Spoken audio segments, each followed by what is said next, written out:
Good morning. It's J. Lenora Bressler, and welcome to the November 11th, 2017 edition of the Bible Delight in the Details. We are in a multi-session series about the 5 offerings that God had ordained to be offered in the tabernacle and then later in the temple. We are in the beginning chapters of Leviticus. Now, in former programs, we talked about that these offerings, in one way or another, precurse or foreshadow the work and life of Jesus Christ. We talked about the burnt offering, how it is the most closely associated with Christ, being consumed completely on the fire, just as Christ was a complete sacrifice. Then the last couple days we've been talking about the grain offering, which was to be that of gratitude.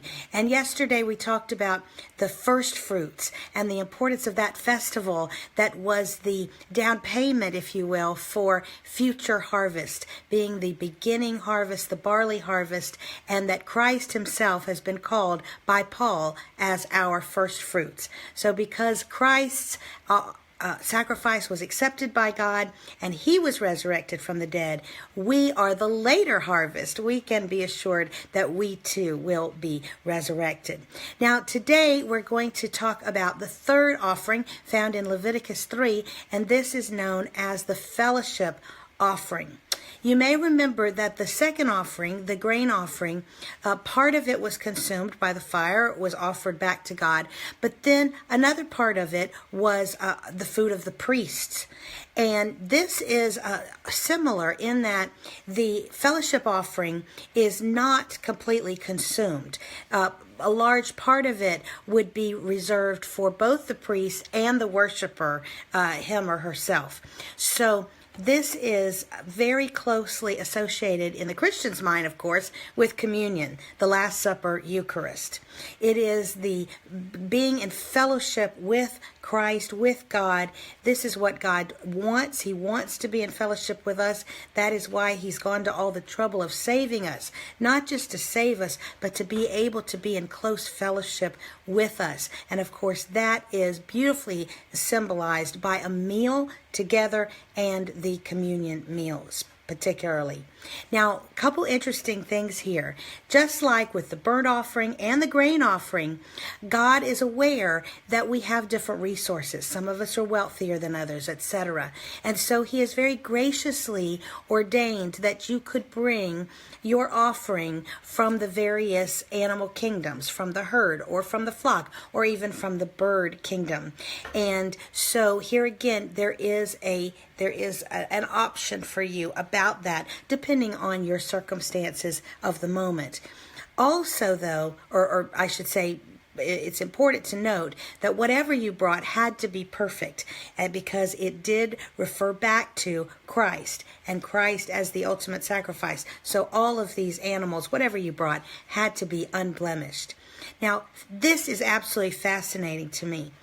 Couple details that make this particular offering just come bursting alive. You know, nothing is ever boring with God. And if you think a detail is boring, it's just because we don't realize the significance of it yet. Here are 2 of those details. One is, this offering could be of either a male or a female. The others had to be male, but this one could be male or a female, which is a great symbolic way of showing that all people, regardless of gender or any other distinction, are equally welcome at the table of the Lord, equally welcome for fellowship with the Lord.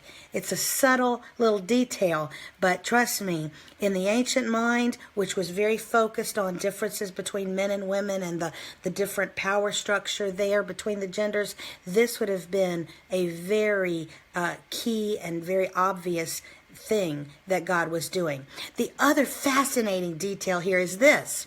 When you read Leviticus 3, you notice something so curious. The fellowship offering is to actually be offered on top of the burnt offering.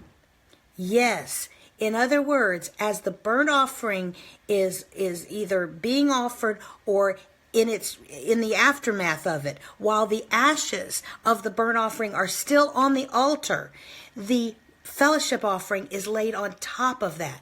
What does that mean to us? It means that there is only one way to get to fellowship with God, and that is through Jesus Christ, who is the burnt offering. So if you want fellowship with God, it is exactly what Christ says in the New Testament. The only way to the Father is through him. And that is reflected even in the fellowship offering being given on the ashes, literally on top of that burnt offering. I don't know about you, but I love God because, if nothing else, I love the fact that he gives us these details so that we can better understand him. He is a God that wants to be understood, and one of the ways that he tried to be understood is through the offerings. I'm J. Lenora Bressler. Visit me tomorrow on the next edition of The Bible, Delight in the Details. Have a great day.